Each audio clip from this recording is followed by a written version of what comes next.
Hey guys, and welcome to a new episode of the Know Your Formula One track series. This week we are heading to Monza for the Italian Grand Prix. Since 1950, the Autodromo Nazionale Monza has held a Formula One championship race every single year but one. That is a total of 73 Grand Prix so far, the most of any circuits in Formula One history. Monza is a fairly long track with almost 5.8 kilometers, that is 3.6 miles, but it has only 11 corners and 2 DRS zones. Monza is a fairly straightforward track consisting of long straights and tight chicanes. Now, if I had to choose 3 words to describe Monza, it would be speed, history, and Tifosi. But the best way to understand Monza is to drive it, so let me jump into the sim and show you what a lap of the Italian Grand Prix is all about.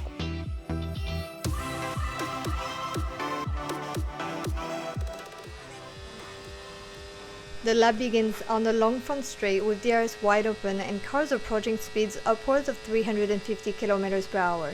Drivers ask so much of their brakes as they decelerate to a crawl to make the tight chicane of turns 1 and 2. Turn 3 is a long and fast right-hand sweeper.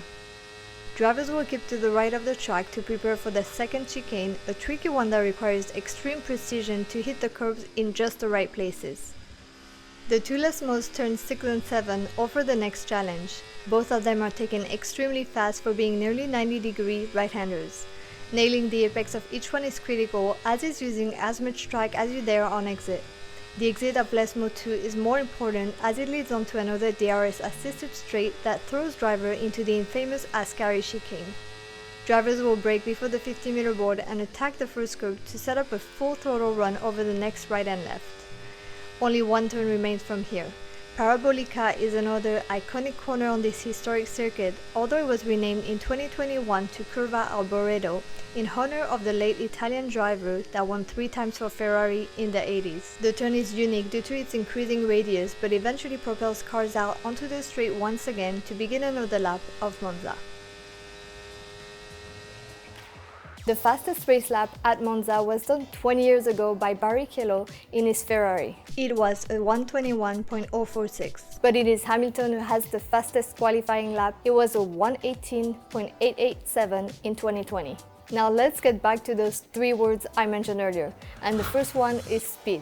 Did you know that Monza's nickname is the Temple of Speed? And there are very good reasons for that. Almost 80% of the lap is full throttle. The average speed around this track is 260 km per hour, that is over 160 miles per hour, and that makes Monza the shortest race on the calendar in terms of time to completion. And by the way, the shortest race that went full distance in Formula One history was in Monza in 2003, when Michael Schumacher won after only 1 hour, 14 minutes and 20 seconds. And last but not least, Monza has some very long straights, including the start-finish straight that is 1.1 kilometer long. In 2023, the highest speed recorded at the end of that straight was 359 kilometers per hour. Now onto the second word for this track, history. Monza is one of the most iconic and historic tracks in Formula One, and it has seen some incredible moments. And the first one that I want to mention is in 1971. Peter Gethin was P4 when he entered the last lap of the race. He was able to pass all of his opponents and take the win with a 0.01 second advantage on P2. This is actually one of the craziest finishes of all time in my book. Here we see the 5 leaders approach the final turn on the last lap. This white car is Peter Gethin. Pay no attention to this car up the front, by the way, that's just a back marker. Peter sends it down the inside into Parabolica and is able to pass the first place car. It's a drag race to the finish line from here, and you can see how insanely close the finish was. The top 5 finished within 0.6 seconds of each other. Now in 1988, we saw Ferrari take 1-2 in Monza, only a few weeks after the death of their founder Enzo Ferrari. This was the only race of the 1988 season that was not won by McLaren Honda. It really did seem like Enzo was looking down at the team this day and willed them to a 1-2 finish. In 2008, we saw Vettel take his first ever win in Formula One at Monza. At the time, he was the youngest driver ever to win a Formula One race. He was only 21 years old, but that was recently beat by Max Verstappen, who got his first win at 18 years old. Lewis Hamilton and Michael Schumacher are the most successful drivers at Monza with 5 wins each. Schumacher won all 5 of them with Ferrari, and that takes me to my next word, Tifosi. In Italian, Tifosi means fanatic, and it is the most common way to describe Ferrari fans. And while most people think that this word is used only to describe Formula One Ferrari fans, it is actually a very common word that is being used for any sports and for any team in Italy.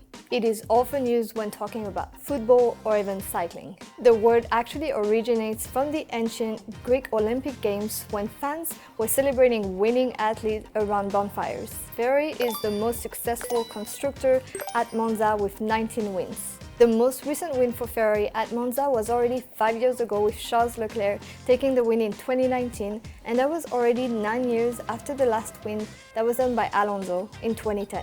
Ferrari also has 23 pole positions, 19 fastest lap, and 70 podium at Monza. Before we continue, I must mention the significant changes to the track that have happened over the last year. 21 million euros were dedicated to these changes, and the F1 race this weekend is where everything will be on full display for the first time. These drone shots really show how much work has been put into this refresh. Among some of the biggest changes are a complete resurfacing of the entire track all the way down to the dirt. The curbs at every turn have been removed and replaced, and there are new drainage systems to help with water. From what I have seen of some cars running there over the last few weeks, the track looks brand new. One corner I'm really interested in seeing more of is the Ascari chicane. It looks like it will be taken even faster after the new curbs have been installed and the track resurfaced. It kind of looks like they've slightly increased the width of the track in the turn 1 chicane to offer more room for cars going in and through it too wide. Now let's talk a little bit about last year's race. Sainz took pole position, but Max was quick to retake the lead of the race and went on to winning the race ahead of Sergio Perez, who took P2. Sainz completed the podium after fighting for P3 with his teammate Charles Leclerc. But now that you know everything there is to know about this track, let me jump into the sim and talk about strategy and the recent news in Formula One. Hey guys, and welcome to Monza. The first thing that I want to start this drive and talk session with is the strategy for this race. Because of the nature of the track, as I mentioned before, it's obviously a very fast track with very long straights, and so the team will go with a low downforce to increase speed on the straights, and that means that usually the tire degradation is pretty low, both because of the low downforce, but also because there isn't really many high-speed corners. So it is usually a one-stop strategy around here, but there is a fairly high chance of safety car. I think it's 50% chance based on the past 8 years. So some of the teams are going to be opportunistic and plan for one-stop strategy, but they might stop again if there is a safety car where they can have basically a cheap pit stop that will cost them only half the time. And also because actually a pit stop costs you almost 23 seconds here. Now for teams that have a fast car, it is not as big of an issue because they can usually pass the other cars if they are on fresh tires. So they might decide to go for a two-stop strategy. It kind of depends on the conditions for the race and kind of what the other teams are doing as well. And talking about conditions, I looked at the weather forecast for this weekend and it's going to be pretty hot. I think it's going to be in the 90 degrees. It's going to be cloudy, but there is no rain expected. So now I want to talk a little bit about the last race.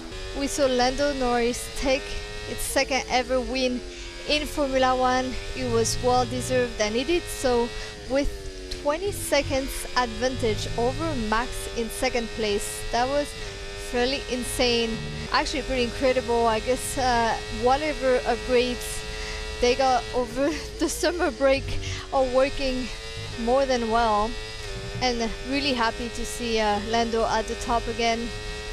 Max was really struggling, and actually that could really change the game for the end of the season because Max is only 70 points ahead of Lando Norris currently in the championship standing. So I'm very curious to hear what you guys think. Do you think that Lando can catch Max by the end of the season?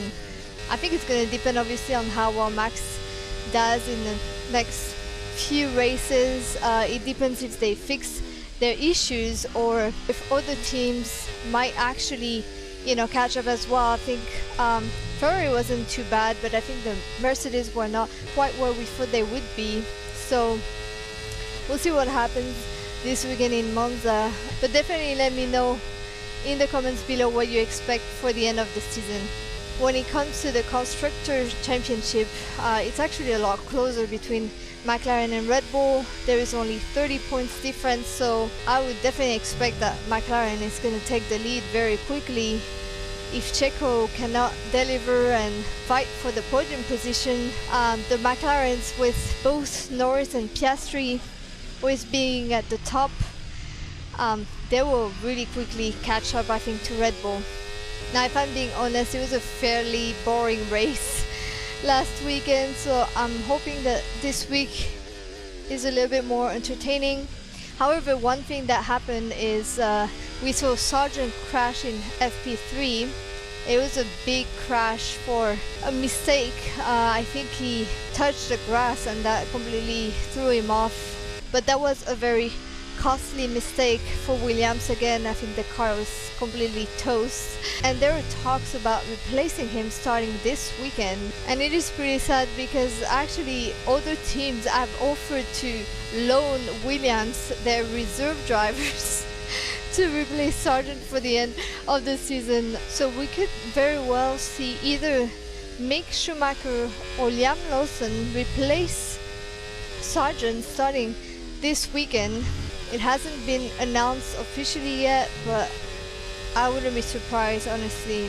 Now, talking about young new drivers, we already have 2 rookies confirmed for next year. Oli Berman at Haas, which we already knew, and the second one is a recent one, is Jack Doohan for Alpine. And we could have a third one if Kimi Antonelli is announced this weekend for Mercedes. He is going to be driving in FP1, and there are rumors that they might be announcing his contract, at his home Grand Prix. I think that would be amazing, but those are just rumors for now, so curious to hear what you guys think. Do you think he's actually going to be the next Mercedes driver for next year, or is it somebody else that could take this seat? I think we only have RB and Sauber that are now missing a driver for next year, so we'll see what happens. Do you guys think that Ricciardo will still be in Formula 1 next year?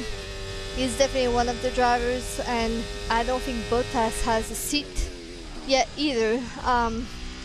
Those, I think, to me are the most likely drivers to take those seats. Now, another recent news that's kind of old news already, but I didn't mention it before because I didn't do the last video, is Sainz going to Williams next year. I was definitely not expecting that, and I think it's pretty sad for him. I think for a driver like him to end up at a team like Williams is kind of sad. He deserves better, but I think he might be making that move just for 1 year, planning to go somewhere else for 2026.